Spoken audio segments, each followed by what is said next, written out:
TVN news కి స్వాగతం. దాతల సహకారంతో ఘనంగా డాక్టర్ బిఆర్ అంబేద్కర్ విగ్రహావిష్కరణ. నల్లగొండ జిల్లా మాడుగులపల్లి మండలం చర్లగూడెం గ్రామంలో అంబేద్కర్ యూత్ కమిటీ సభ్యులు గడ్డం మారయ్య, సిఆర్పీఎఫ్ కానిస్టేబుల్ మీసాల రమేష్ దాతల సహకారంతో మిర్యాలగూడ శాసనసభ్యులు భద్ర లక్ష్మారెడ్డి చేతుల మీదుగా భారత రాజ్యాంగ నిర్మాత డాక్టర్ బిఆర్ అంబేద్కర్ విగ్రహాన్ని ఘనంగా ఆవిష్కరించారు. గ్రామంలో ఉత్సాహభరితంగా వాతావరణంలో నిర్వహించిన ఈ కార్యక్రమానికి గ్రామ ప్రజలు, యువకులు పెద్ద ఎత్తున హాజరయ్యారు. ఈ సందర్భంగా మిర్యాలగూడ ఎమ్మెల్యే భద్ర లక్ష్మారెడ్డి మాట్లాడారు.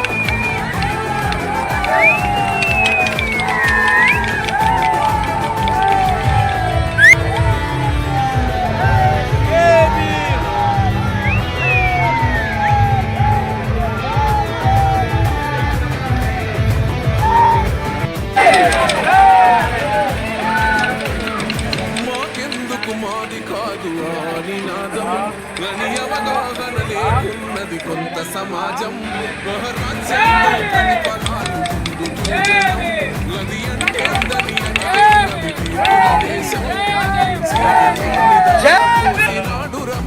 చేసుకోవడం కోసం పొద్దున్నే లేచిన తర్వాత మనం ఏదైనా ప్రయాణించేటప్పుడు అట్లా అంబేద్కర్ గారు అవపడ్డప్పుడు ఆయన ఆశయం ఒకటి గుర్తుండాలనే ఉద్దేశంతో యువజన సంఘం తరఫున మారయ్య గారి కుటుంబం తీసుకున్న నిర్ణయానికి చాలా అభినందనీయంగా తెలియజేస్తున్నా. అలాగే మీరు కోరినట్లుగానే ఈ రెండు గ్రామాలకు సంబంధించిన విషయాలు గతంలో నేను ఎలక్షన్ కన్నా ముందు వచ్చినప్పుడే మీరు చెప్పారు. ఒకటి బొడ్రా విషయం ఒకటి చెప్పారు. తర్వాత రెండు గ్రామ పంచాయతీలు చేయాలని కూడా నా నోటీసులో తీసుకొచ్చారు. కాకపోతే అప్పుడు మనకి ఎలక్షన్ టైంలో అయింది. దాని తర్వాత మనం ఇచ్చే టయానికి ఏదైతే జీపీ సపరేట్ చేయడానికి ఈ భీమనపల్లి కానీ చల్లగూడెం చేయడానికి అప్పటికే మనకు మార్చి బడ్జెట్లో కుదరలేదు. ఈసారి మన ఎలక్షన్ టైంకాల ఎట్టి పరిస్థితులలో రెండు జీపీలని వెలుగొట్టి రెండింటికి గ్రామ పంచాయతీలు వచ్చే విధంగా రెండింటికి దానికి రేషన్ షాప్ వచ్చే విధంగా ప్రయత్నం చేస్తానని మీ అందరికీ మాటిస్తున్నాను.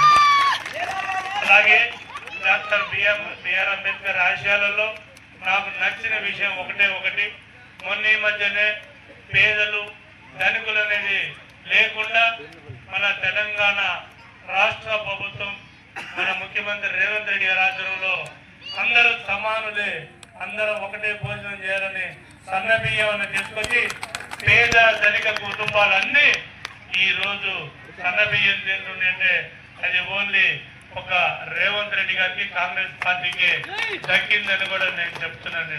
ఇలాగే మన ఏ సమస్య వచ్చినా కానీ మన అంబేద్కర్ గారి ఆశయాలు రెండు విద్య వైద్యం కనుక ఫ్రీగిస్తే దేశం మొత్తం బాగుపడుతుంది అనే నిదానాన్ని మనకు మనం తీసుకెళ్లాల్సిన బాధ్యత మన ప్రతి ఒక్క యువజన సంఘం కాదు, ప్రతి ఒక్క ఇందాక తమ్ముడు చెప్పినట్టుగా కులానికో మతానికో చెందిన వాడు కాదు.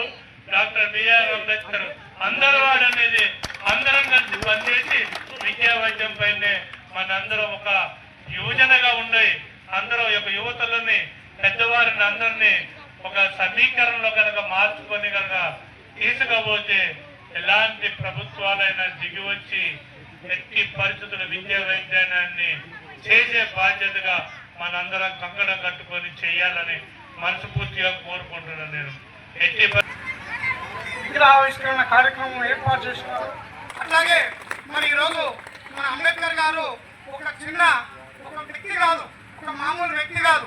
మన దళిత, గిరిజన, వాటికి బలహీన వర్గాలు, అలాగే మరి వెనుకబడిన తరగతులు, ఈబీసీ వర్గాలకు కూడా మరి ఈ రాజ్యాంగం సవరించేటప్పుడు మరి ముసాయిదా కంపెనీని ఏర్పాటు చేస్తే మరి ఎవరైతే ఈ ముసాయిదా కంపెనీకి చైర్మన్ చేస్తే బాగుంటుందని చెప్పి ఆ రోజున్న అగ్రవర్ణాలే కాదు దేశం మొత్తం వివిధ రాష్ట్రాల నుంచి మేధావులందరూ మన అంబేద్కర్ గారి పేరు సృష్టించడం చేయడం మనకి ఇవాళ ఎన్నో ఆశ ఫలితాలు, మనకు దళిత పదాలు, గిరిజన పదాలు మనకు ఎంతో ఉన్నత స్థాయికి చెందుతున్నామంటే మహానీయుడు అంబేద్కర్ గారు వల్ల ఈరోజు మనం స్థాయిలో ఉన్నాం.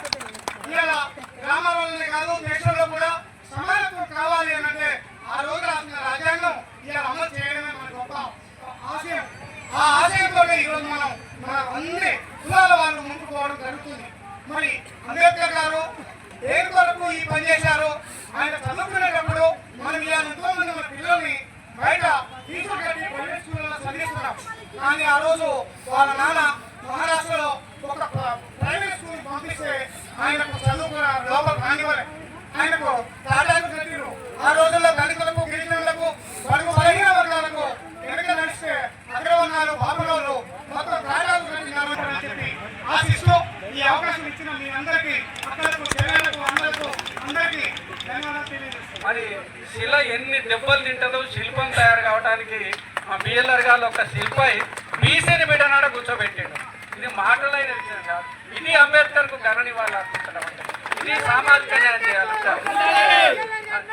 సో ఇప్పుడు ఇంకొక విషయం ఏంటంటే మీ దగ్గర కూడా నాకు చాలా చాలా సంతోషం మీ ఆపేసింది మాట. నేను ఎప్పుడైనా నియోజకవర్గం పైన ఇన్ని పేర్లు కనిపించాం.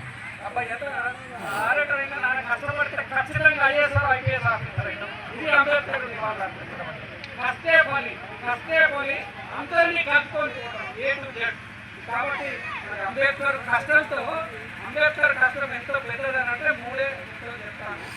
ఆయన 27 నుంచి అన్ని 4 పట్టాలు కొట్టుకొని భారతదేశం వచ్చిన తర్వాత భారతదేశంలో మొట్టమొదటిసారి బ్రిటిష్ రాజ్యంలో 1927లో ఆయనకు మొట్టమొదటిగా బాంబే కౌన్సిల్ మన శంకర్ నాయక్ లెక్కన ఎమ్మెల్సీ పదవి ఇచ్చింది బ్రిటిష్ గవర్నమెంట్. ఊరికే ఇవ్వలే, ఓట్లు లేవు. ఎమ్మెల్సీ పదవిలో కూర్చోబెడితే బాంబే కౌన్సిల్లో 1927లో కూర్చున్నటువంటి గాంధీ అప్పుడప్పుడే నడక నేర్చుకుంటుండు, ఊళ్ళలోకి పోతున్నాడు. గాంధీ ఊళ్ళలోకి పోయే రోజు నాడు బాంబే కౌన్సిల్లో ఎమ్మెల్సీ కూర్చుంటే ఏమడిగింది తెలుసా? నా మహర్ బిడ్డలకు స్కూలేని, నా ఆడబిడ్డలకు చదివేని, నా దళితులకు ఉద్యోగం ఏంటి అని ఏకంగా బ్రిటిష్ ప్రధానమంత్రిలో ఉన్న ఉద్యోగం ఇచ్చారని అడిగించారు. ఏమో పక్కన ఉన్న ఆయన ప్రణబ్ ముఖర్జీ, ఆయన చాలా పెద్ద శ్యామ్ ప్రసాద్ ముఖర్జీ అంటే ఈ భారతదేశంలో ఆర్ఎస్ఎస్ గుర్తించిన మన శ్యామ్ ప్రసాద్ ముఖర్జీ పక్కనే ఉన్నాడు. ఏం మాట్లాడుతున్నావా అని ఉద్యోగం బీకేస్తాడు. ఏం మాట్లాడుతున్నా ఉద్యోగం మీకొస్తే ఉద్యోగం కోసం రాలేదు, నా జాతి కోసం వచ్చిందా. ఇది అంబేద్కర్ నివారణ అర్పించడం అంటే అది మన బిఎల్ఆర్ కూడా చేస్తున్నారు.